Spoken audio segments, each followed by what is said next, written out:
ನವಿಲೆಕೆರೆಗೆ ಕಾಮಗಾರಿ ಮಾಡದಿದ್ದರೆ ತಾಲೂಕಿನಲ್ಲಿ ಯಾವುದೇ ಕಾಮಗಾರಿ ಮಾಡಂಗಿಲ್ಲ. ಕಾಮಗಾರಿಯನ್ನು ತಡೆದು ನಿಲ್ಲಿಸುತ್ತೇವೆ. ರಾಜಕಾರಣಿಗಳೇ, ಇಲ್ಲಿಯವರೆಗೂ ನಾಟಕ ಮಾಡಿದ್ದು ಸಾಕು. ಮುಂದೊಂದು ದಿನ ಪಾಠ ಕಲಿಸುತ್ತೇವೆ. ತಾಲೂಕಿನ ಆಡಳಿತ ವ್ಯವಸ್ಥೆ ಮತ್ತು ಶಾಸಕಾಂಗ ವ್ಯವಸ್ಥೆ ಸತ್ತು ಹೋಗಿದೆಯಾ? ಹೇಮಾವತಿ ಹೋರಾಟ ಸಮಿತಿಯ ರೈತರ ಆಕ್ರೋಶ. ಅಧಿಕಾರಿಗಳೇ, ನಾಟಕವನ್ನು ಬಿಡಿ, ತಾಲೂಕು ಅಭಿವೃದ್ಧಿ ಕಡೆ ಗಮನ ಕೊಡಿ. ನಿಮಗೇನಾದರೂ ರೈತರ ಬಗ್ಗೆ ಕಾಳಜಿ ಇದ್ದರೆ ಕಾಮಗಾರಿಯನ್ನು ಪೂರ್ಣಗೊಳಿಸಿ. ಇಲ್ಲವಾದರೆ ಇದೇ ತಿಂಗಳ 25ರಂದು ಉಗ್ರ ಹೋರಾಟ ಮಾಡುತ್ತೇವೆ ಎಂದು ಹೇಮಾವತಿ ರೈತ ಸಮಿತಿ ಎಚ್ಚರಿಕೆ ನೀಡಿದೆ. ಚಿಕ್ಕನಾಯಕನಹಳ್ಳಿ ತಾಲೂಕಿನ ಪ್ರವಾಸಿ ಮಂದಿರದಲ್ಲಿ ಹೇಮಾವತಿ ರೈತ ಸಮಿತಿ ಸದಸ್ಯರು ಪತ್ರಿಕಾಗೋಷ್ಠಿ ಕರೆದು ಮಾತನಾಡಿದರು.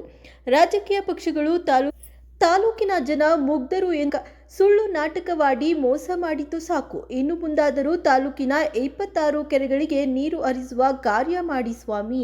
ಇಲ್ಲವಾದರೆ ಸ್ಥಳೀಯ ರಾಜಕಾರಣಿಗಳು ಮಣ್ಣು ತಿನ್ನುವ ಪರಿಸ್ಥಿತಿ ಬರುತ್ತದೆ ಎಂದು ಹೇಮಾವತಿ ನೀರು ಹೋರಾಟ ಸಮಿತಿ ಸದಸ್ಯರು ಗುಡುಗಿದ್ದಾರೆ.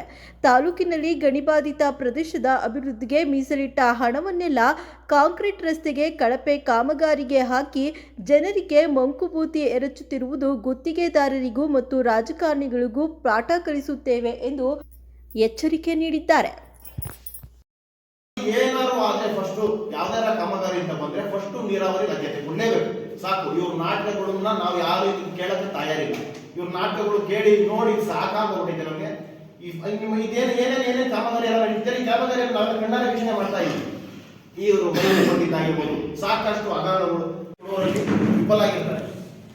ಯಾವ ಶಾಸಕಾಂಗಗಳಾಗಿರ್ಬೋದು,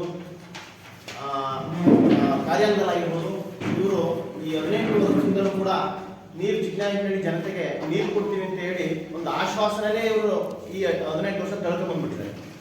ಹಂಗಾಗಿ ಎಲ್ಲ ಒಂದ್ ಕಡೆ ರೈತರು ಈಗ ಇಲ್ಲಿ ಸ್ವಯಂ ಸೇವಕರಾಗಿ ಸಂಘಟರಾದಂತ ಕಾಲ ಇಲ್ಲಿ ಬಂದಿಲ್ಲ.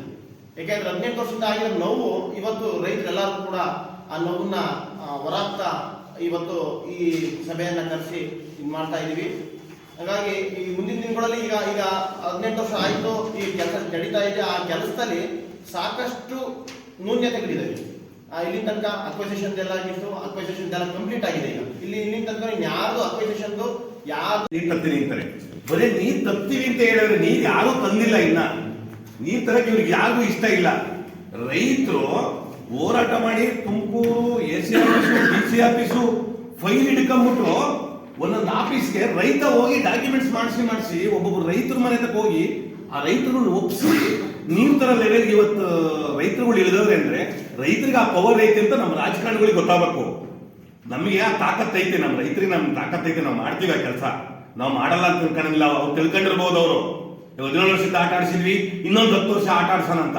ನಮ್ಮನ್ನ ಯಾವುದೇ ಕಾರಣಕ್ಕೂ ಆಟ ಆಡಿಸಿ ಹಿಂದಕ್ಕೆ ತರಕಾಗಲ್ಲ. ಅವರು ನಮ್ಗೆ ಆ ತಾಕತ್ತೈತೆ. ನಾವು ನೀರು ತಂದೆ ತರ್ತೀವಿ, ತರಲ್ಲ ತಿಳ್ಕೊಬೇಡ್ರಿ. ಇವನಿಗೆ ಕಾಂಟ್ರಾಕ್ಟ್ ಇವತ್ತು ವಾರ್ನಿಂಗ್ ಮಾಡ್ತಾ ಇದೀವಿ. ಅವ್ರೇನಾದ್ರೂ ಎಚ್ಚೆತ್ಕೊಂಡು ಈ ವಾರದಲ್ಲಿ ನಮಗೆ ಹೆಚ್ಚುವರಿ ಮಿಷಿನ್ ಹಾಕಿ ಕೆಲಸ ಮಾಡಿಕೊಟ್ರೆ ಅವ್ರಿಗೆ ನಾವೀಗ ವಾರ್ನಿಂಗ್ ಮಾಡಿರೋದು ಇದು ಲಾಸ್ಟ್ ವಾರ್ನಿಂಗ್. ಇದು ಹೋಗ್ಬಿಟ್ಟು ಅವ್ನು ಎಲ್ಲೆಲ್ಲಿ ಕೆಲಸ ಮಾಡ್ತಾವನ್ನೆಲ್ಲ ಬೀಗ ಹಾಕಿಸ್ತೀನಿ ನಾನು. ನಾವೇನ್ ಸುಮ್ಮನೆ ಬಿಡ್ತಾರೆ ಅಂತ ತಿಳ್ಕೊಬೇಡ್ರಿ. ಇವರು ನಾವು ಎಲ್ಲೆಲ್ಲಿ ಹೋಗ್ಬೇಕು, ಏನೇನ್ ಮಾಡ್ಬೇಕು ಅಂತ ನಮಗೂ ಗೊತ್ತೈತೆ. ರೈತರಿಗೆ ಓಟ್ ಹಾಕ್ಸಿ ಅಂತೀರ, ಆಲಿ ಮಾಜಿ ಯಾರೇ ಆಗ್ಲಿ ನಿಮ್ಗೆ ಪ್ರತಿ ತಿಂಗಳು ಸಂಬಳ ಬರುತ್ತೆ. ಹಾಲಿ ಶಾಸಕರಿಗೆ ಡೈಲಿ 10,000 ರೂಪಾಯಿ ಎಲ್ಲ ಸೇರಿ ಸರ್ ಸುಮಾರು ತಿಂಗಳಿಗೆ 3 ಲಕ್ಷ ರೂಪಾಯಿ ಸಂಬಳ. ಮಾಜಿ ಶಾಸಕರಿಗೂ ಒಂದು ಹತ್ತತ್ರ ಪೆನ್ಷನ್ ಆಳು ಮೂಳು ಎಲ್ಲ ಸೇರಿ ನಿಮ್ಗೆ 60ರಿಂದ 1 ಲಕ್ಷ ರೂಪಾಯಿ ತಕ ಬರುತ್ತೆ. ಪ್ರತಿ ತಿಂಗಳು ಸಂಬಳ ತಗೊಂತಿರಲ್ಲ. ಸಂಬಳ ತಗೊಂಡ್ರು ಕೆಲಸ ಮಾಡದೆ ಹೋದ್ರೆ, ಧ್ವನಿ ಎತ್ತದೆ ಹೋದ್ರೆ ಜನರ ಪರವಾಗಿ ರೈತರೇ ಎಲ್ಲ ಮಾಡ್ಕೊಟ್ರು ಅವ್ರ ಜೊತೆ ಒಂದು ನಿಂತ್ಕೊಳ್ಳಿಲ್ಲ ಅಂದ್ರೆ ಯಾವ ರಾಜಕಾರಣ ನಿಮ್ದು? ಯಾವ ಸೀಮೆ ಪ್ರದೇಶದಲ್ಲಿ ಕಾಂಕ್ರೀಟ್ ರೋಡ್ ಮಾಡ್ತಾವನೆ, ಆ ಕಾಂಕ್ರೀಟ್ ರಸ್ತೆ ಮಾಡಕ್ ಕೆಳಗಡೆಗೆ ಪಾಲಿಥೀನ್ ಶೀಟ್ ಹಾಕ್ತಾರೆ. ಆ ಪಾಲಿಥೀನ್ ಶೀಟ್ ಅಲ್ಲಿ ಕಳ್ತನ ಮಾಡ್ತಾವ್ರಲ್ರಿ. ಆ ಕಡೆ ಈ ಕಡೆ ಸೈಡ್ಗೆ ಹಾಕ್ತಾರೆ, ಸೆಂಟ್ರಿಗೆ ಹಾಕ್ತಾನೆ ಇಲ್ಲ. ಆ ಪಾಲಿಥೀನ್ ಶೀಟ್ ಯಾಕೆ ಹಾಕ್ತಾರೆ ಅಂತಂದ್ರೆ ಆ ಸಿಮೆಂಟ್ ಸ್ಲರಿ ಮತ್ತೆ ಅದರ ಪ್ರಾಪರ್ಟೀಸ್ ಎಲ್ಲ ಹಿಂಗ್ ಹೋಗ್ಬಾರ್ದು, ಮಣಿಗೆ ಹೋಗ್ಬಾರ್ದು. ಸ್ಟ್ಯಾಂಪ್ಗಳೇ, ನೀವು ಚಿಕ್ಕನಾಯಕನಹಳ್ಳಿ ತಾಲೂಕಿನ ಜನನ ಬುದ್ಧಿವಂತರು ಅಂತ ಹೇಳಿ ಇಂಥ ಕಿತ್ತೋದ್ ಕೆಲಸ ಮಾಡಿಸಿ ಈ ತಾಲೂಕಿನ ಜನರ ಮೇಲೆ ಯಾವ ರೀತಿ ಕಾರ ಹರಿತಾ ಇದ್ದೀರಾ?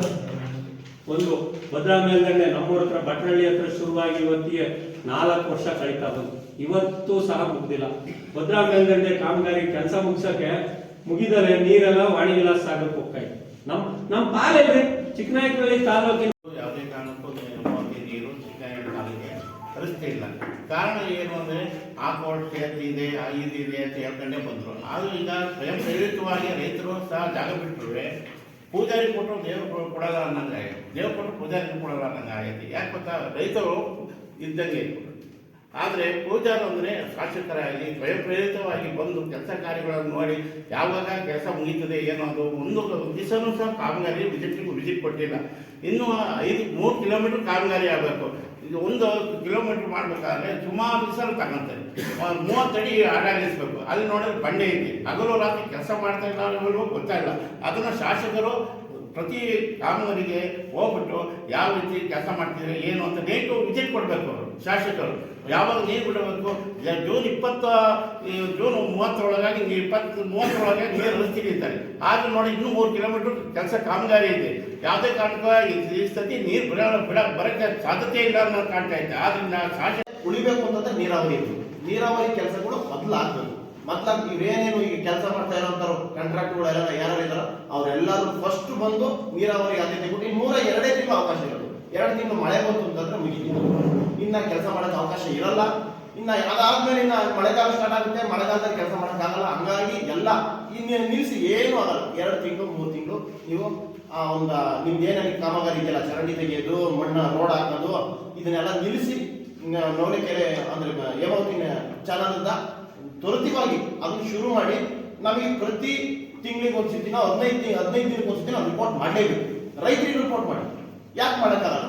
ಇನ್ನೆಲ್ಲ 6 ತಿಂಗಳು ಆದ್ಮೇಲೆ ನಾವು ಈಗ ಆಲ್ರೆಡಿ ಇರೋ ಚರ್ಚೆ ಮಾಡಿದೀವಿ, ಎಡೆಬದಿ ಚರ್ಚೆ ಮಾಡಿದೀವಿ, ಕಾಂಟ್ರಾಕ್ಟರ್ ಚರ್ಚೆ ಆಗೋದಕ್ಕೆ ನೋಡಿ ಎಲ್ಲ ಅಡ್ಮಿಸ್ ಯಾವುದೇ ರೀತಿ ಅಡೆತಡೆ ಇಲ್ವನಪ್ಪ.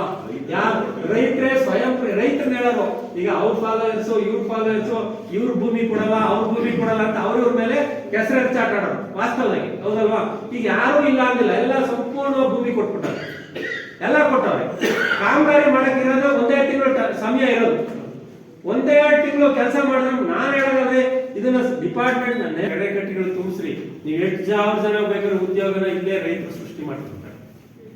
ಕೃಷಿಯಲ್ಲಿ ಸಿಗ್ತಕ್ಕಂತ ಉದ್ಯೋಗ ಬೇರೆ ಎಲ್ಲೂ ಸಹ ಸಿಕ್ಕಲ್ಲ. ನಾವು ಬದುಕಿದ್ರೆ ನಾಡೆಲ್ಲ ನೆಂಟರು, ನಮ್ಮನ್ನು ಬದುಕ್ಸಕ್ಕೆ ನೀವು ತಯಾರಿಲ್ಲ. ಇದು ಒಟ್ಟಾರೆ ಈ ಚಿಕ್ಕನಾಯಕನಹಳ್ಳಿ ತಾಲೂಕಿನ ರಾಜಕೀಯ ಇಚ್ಛಾಶಕ್ತಿ ಈ ತಾಲೂಕಿನ ರೈತರನ್ನ ಸಂಪೂರ್ಣವಾಗಿ ಹಾಳು